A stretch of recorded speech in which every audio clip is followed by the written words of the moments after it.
नमस्कार मेरे सभी प्यारे साथियों को स्टूडेंट्स को। बेटा आज हम एक नई चीज़ है, ये भी ऑलमोस्ट नई चीज़ें ही लेके आते हैं। तो आज ना आपको एक अच्छा नया कॉन्सेप्ट भी मिलेगा और नया चैप्टर भी मिलेगा। तो हम इंडस्ट्रियल सेफ्टी की सीरीज स्टार्ट कर रहे हैं अभी, इंडस्ट्रियल सेफ्टी की। ठीक है, इसमें फायर के या तो हेल्थ सेफ्टी के या फिर दूसरे आप मतलब कंस्ट्रक्शन सेफ्टी का थोड़ा कम रहेगा। इंडस्ट्रियल सेफ्टी के कुछ दिन तक चलेंगे अभी। और ये इंडस्ट्रियल सेफ्टी का मैं आज आप लोगों को देने वाला हूँ इंडस्ट्रियल एक्सीडेंट का इंट्रोडक्शन। ध्यान दीजिए, इंडस्ट्रियल एक्सीडेंट।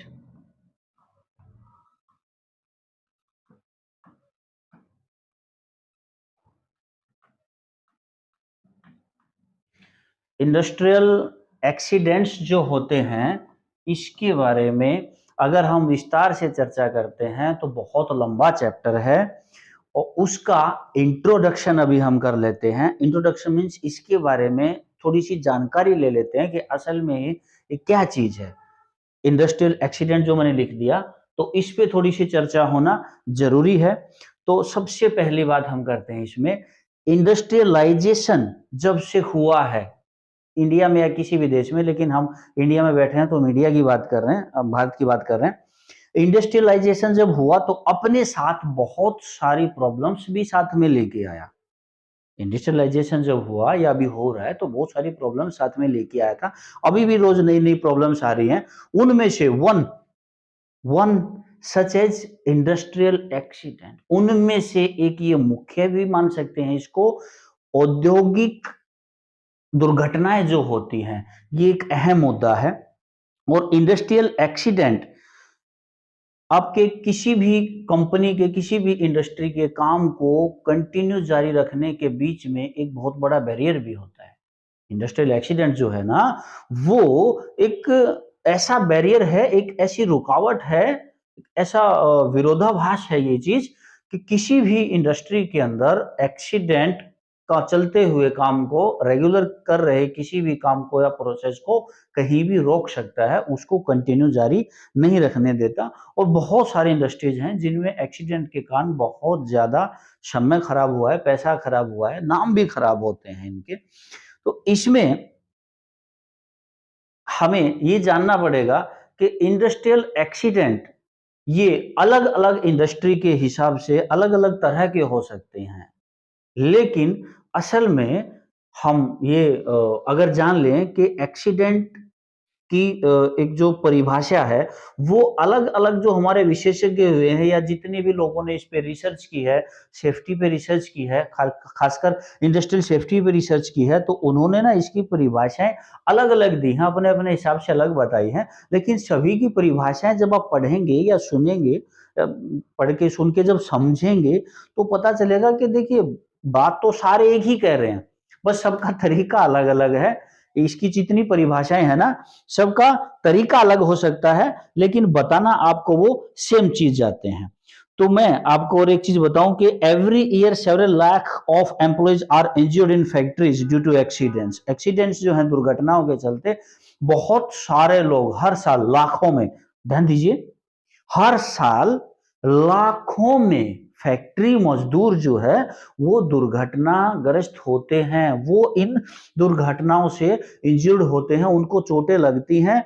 वो अलग है, किसी को कम लग सकती हैं, किसी को ज्यादा लग सकती हैं, किसी को परमानेंट डिसेबलमेंट भी हो जाती है, किसी को टेम्पररी होती है, किसी को थोड़ी बहुत लगती है।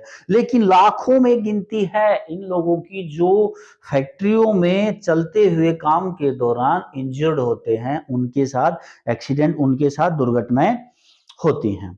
और ये जो एक्सीडेंट्स हैं, these accidents represent a social loss of great magnitude in the form of plant और loss of time, loss of work.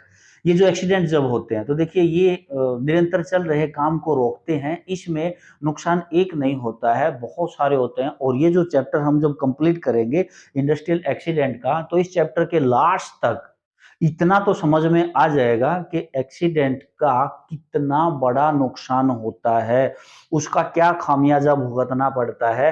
तो अगर किसी भी इंडस्ट्री के मालिक जो हैं उनको, या उसके जो रिप्रेजेंटेटिव हैं उनको, या जो टॉप लेवल का मैनेजमेंट है उनको, इंजीनियर्स को, वर्क सुपरवाइजर लेवल के जितनी वर्क फोर्स है उन सभी को अगर ये चीज बताई जाए, समझाई जाए, तो डेफिनेटली वो सेफ्टी को प्रमोट करेंगे, सेफ्टी को सपोर्ट करेंगे।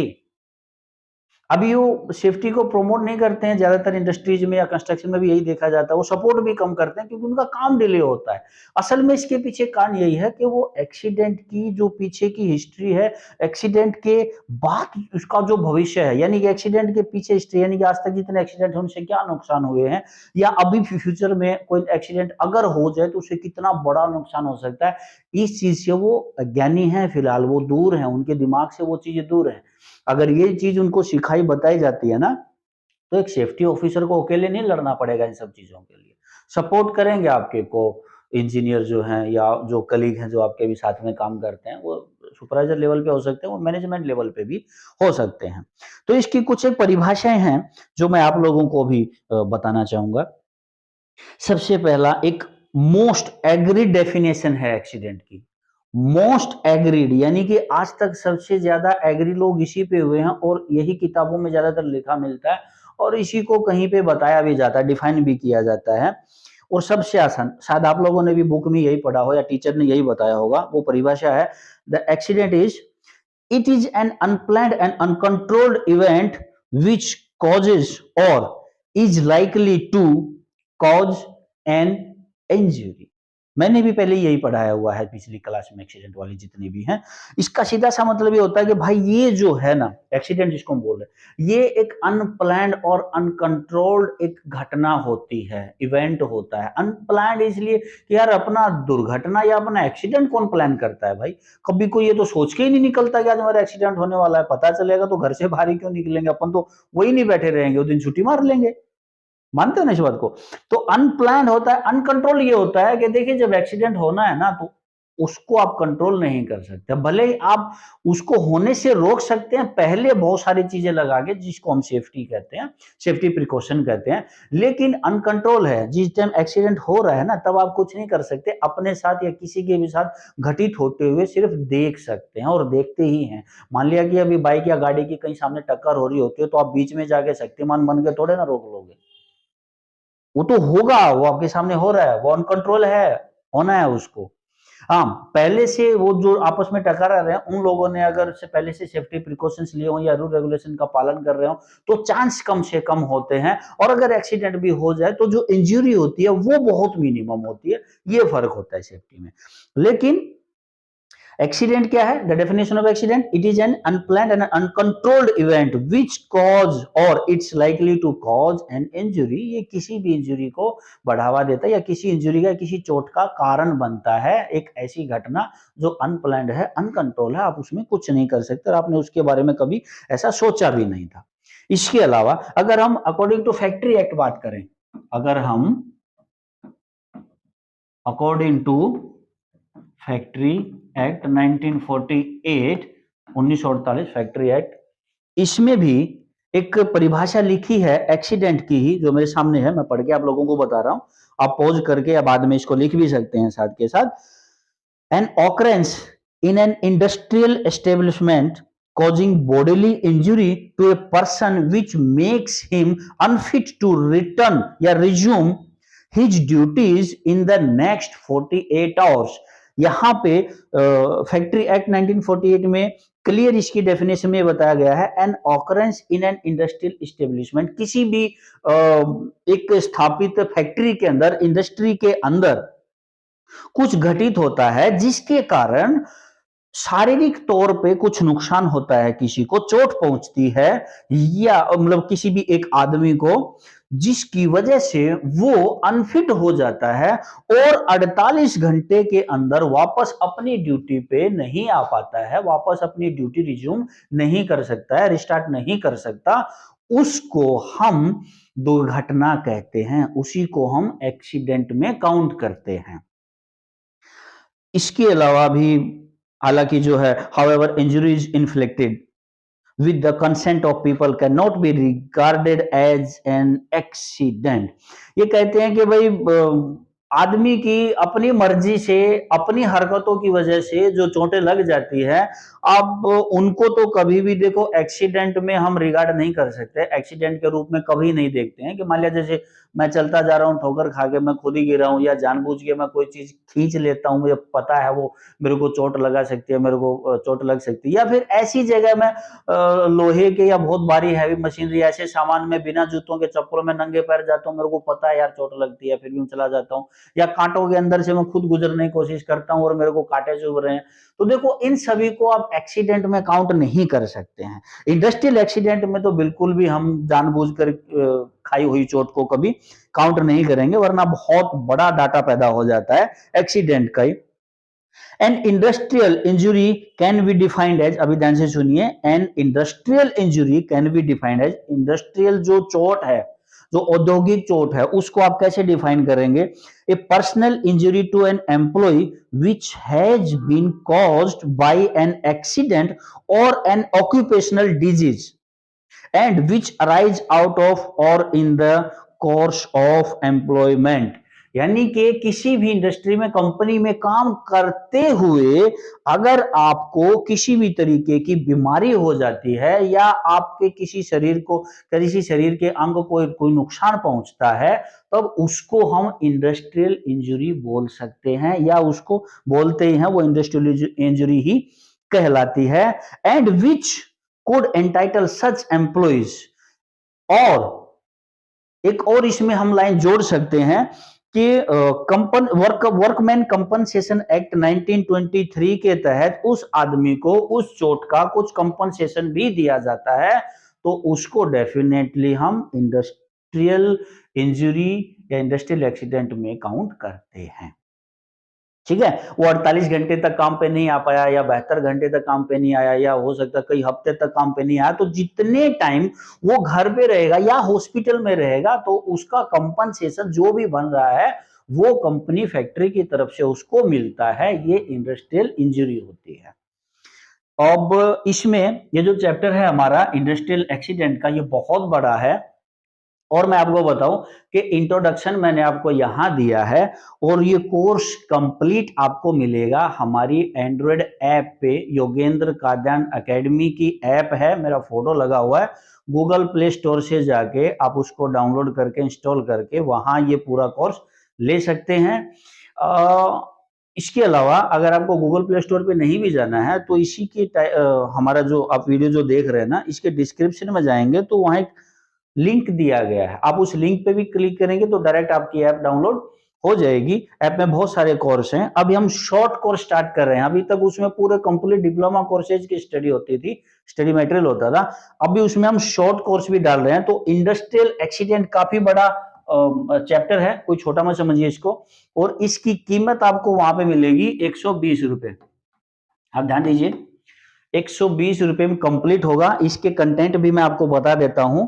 इसके अलावा अभी तो हमने इंट्रोडक्शन लिया है, इसमें हम पढ़ने वाले हैं type of accidents in industry. किसी भी इंडस्ट्री में कितने प्रकार के एक्सीडेंट होते हैं, जैसे लॉस्ट टाइम इंजरी क्या है, होम केस एक्सीडेंट क्या है, फर्स्ट एड केस क्या होता है, या फिर हम लोग इवेंट के हिसाब से उनको पढ़ेंगे कि मशीन एक्सीडेंट क्या होता है, नॉन मशीन एक्सीडेंट क्या होता है, नेचुरल इंजरी क्या होती है, परमानेंट डिसेबलमेंट क्या है, टेम्पोररी डिसेबलमेंट क्या है, केमिकल हैजार्ड्स क्या होते हैं, या फिर नेचुरल इफेक्ट जो है एक्सीडेंट्स पे वो किस तरीके से हो सकते हैं, कॉज ऑफ एक्सीडेंट्स क्या हो सकता है, unsafe act, unsafe conditions, accident cost जो है उसके बारे में जानेंगे, डायरेक्ट कॉस्ट क्या होती है, इनडायरेक्ट कॉस्ट क्या होती हैं, और कॉस्ट कैलकुलेशन जो आज तक अभी तक भी बहुत, मेरे को लगता नहीं यूट्यूब पे कहीं भी पढ़ाया गया होगा।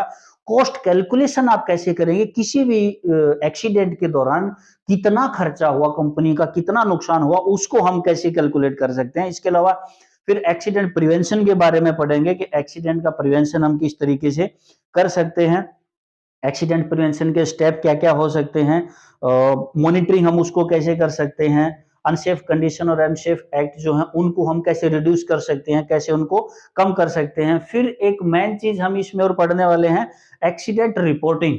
ध्यान दीजिए, एक्सीडेंट रिपोर्ट बनाना, एक्सीडेंट रिपोर्टिंग हम पढ़ेंगे कि क्यों जरूरी है, कैसे बनाई जाती है और इसमें क्या क्या रिकॉर्ड आपको अपने पास रखना पड़ता है, क्या क्या रिकॉर्ड रखना पड़ता है। एक्सीडेंट इन्वेस्टिगेशन रिपोर्ट जो आप कैसे बनाएंगे, एनुअल एक्सीडेंट रिपोर्ट आप कैसे बनाएंगे, ये चीजें लगेंगी। इसके अलावा एक्सीडेंट इन्वेस्टिगेशन कैसे करते हैं, एक्सीडेंट इन्वेस्टिगेशन एंड एनालिसिस वो कैसे करेंगे, स्टेप बाय स्टेप आपको वो सिखाया जाएगा, कौन करता है, कैसे करता है, क्या क्या चीजें इसमें जरूरी होती हैं।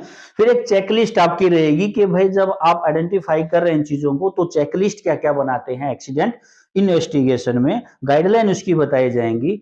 और इसके अलावा हम केमिकल या और दूसरी तरह की जो इंडस्ट्रीज हैं उनमें जो अलग अलग तरह के एक्सीडेंट हुए हैं उन पे चर्चा करेंगे, जैसे भोपाल गैस ट्रेजेडी था, इस तरीके के 4-5 हम लोग और केस स्टडी भी करेंगे।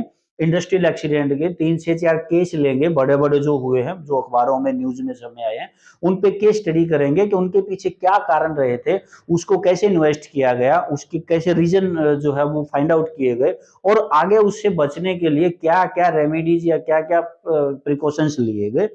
ये सारी चीजें इस एक कोर्स के अंदर रहेंगी जिसकी कीमत सिर्फ 120 रुपए है भाई। अब 120 रुपए मुझे तो नहीं लगता कि इतनी ज्यादा है कि ये फीस देके आप ये पूरा जो मैंने बताया है ये कंटेंट नहीं पढ़ना चाहेंगे। तो भी वीडियो खत्म होते ही डिस्क्रिप्शन में जाके जिसने अभी तक डाउनलोड नहीं की है वो हमारी ऐप डाउनलोड कर लें, उसमें रजिस्टर कर लें। रजिस्टर करने के बाद सारे कोर्स मिल जाएंगे। वहां पे आपको इंडस्ट्रियल एक्सीडेंट के नाम से कोर्स मिलेगा 120 रुपए। उसमें आपको ये सारी चीजें क्लासेज जो हैं ये आपको मिलेंगी। इसके अलावा जो फॉर्म क्या भरते हैं, एक्सीडेंट इन्वेस्टिगेशन रिपोर्ट जो बनाते हैं वो फॉर्म कैसे भरना है, उसको आप फिल कैसे करना है, फॉर्मेट कैसे तैयार करना है, वो सारी चीजें भी पीडीएफ आपको स्टडी मटेरियल के रूप में मिलेगी। तो फिर अगले एक और चैप्टर के साथ में शुरुआत करेंगे आपके साथ। तब तक के लिए नमस्कार, जय हिंद, जय भारत।